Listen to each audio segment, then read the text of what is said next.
Écoutez cette conversation entre deux bébés dans le ventre de leur maman. Le premier demande au deuxième, « Est-ce que tu y crois, toi, à la vie après l'accouchement? » Le deuxième lui répond, « Oui, je crois que oui. Je pense même que c'est la prochaine étape dans notre évolution spirituelle. » Le premier lui dit, « Ça n'a pas d'allure. Quel genre de vie il peut y avoir après l'accouchement? C'est pas possible. » Le deuxième dit, « Peut-être qu'il y a plus de lumière.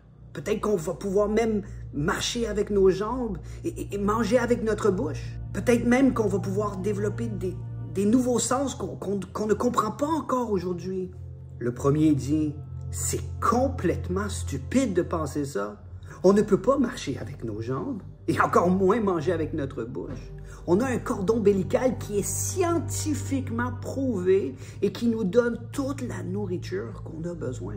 Et ce cordon ombilical est beaucoup trop court pour pouvoir aller avec nous au-delà de l'accouchement. Avoir la vie après l'accouchement est techniquement impossible. C'est une idée stupide. Tu devrais arrêter de penser à ça. » Le deuxième lui répond, « Mais peut-être que c'est complètement différent. Peut-être qu'il y a d'autres façons de se nourrir. Peut-être qu'on n'a même pas besoin du cordon ombilical, qui sait? » Le premier lui répond, « OK, tu sais quoi?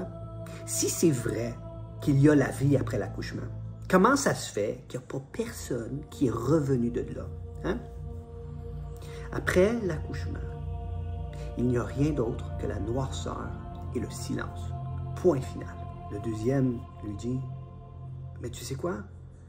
Peut-être qu'après l'accouchement, on va rencontrer maman.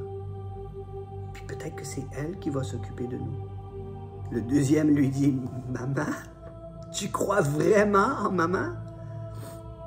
Si maman existe vraiment, là, elle est où en ce moment? Hein? » Le deuxième lui répond, « Maman, mais elle est partout autour de nous. Si on existe, c'est pour elle et de elle. Et c'est grâce à elle que tout ce monde est possible. » Le premier lui répond, « Moi, en tout cas, je ne la vois pas, maman. Donc pour moi, maman n'existe pas. » Le deuxième lui dit, « Des fois, quand c'est le silence, tu peux entendre sa voix, tu peux entendre sa présence, et tu peux même entendre son cœur battre. Et tu peux même ressentir son esprit qui nous répond qu'elle nous aime.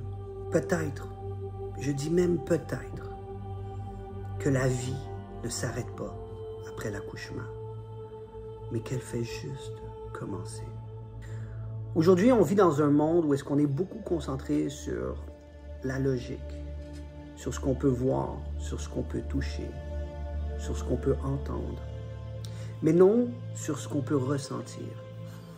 Si ces paroles de cette conversation entre ces deux enfants vous ont touché à un tel point qu'ils ont fait réveiller certaines logiques dans votre cerveau, que la vie n'est pas juste ici, mais elle est aussi ailleurs.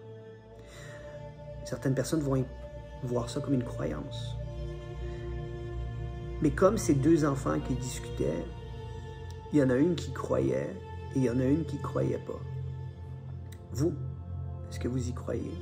Je sais que ce n'est pas tout le monde qui va répondre oui. Mais je vous invite à réfléchir à ça, parce que la vie ne s'arrête pas juste à ici. La vie est aussi une vie quantique, spirituelle. On peut vivre cette spiritualité ici sur Terre et on peut aussi la vivre à l'extérieur. Ce que nous comprenons de notre vie aujourd'hui est seulement par ce que l'on voit. Est-ce que l'Esprit a quelque chose d'autre à nous enseigner? Je vous laisse à vous de penser à ça. Le développement spirituel se fait à l'intérieur de vous.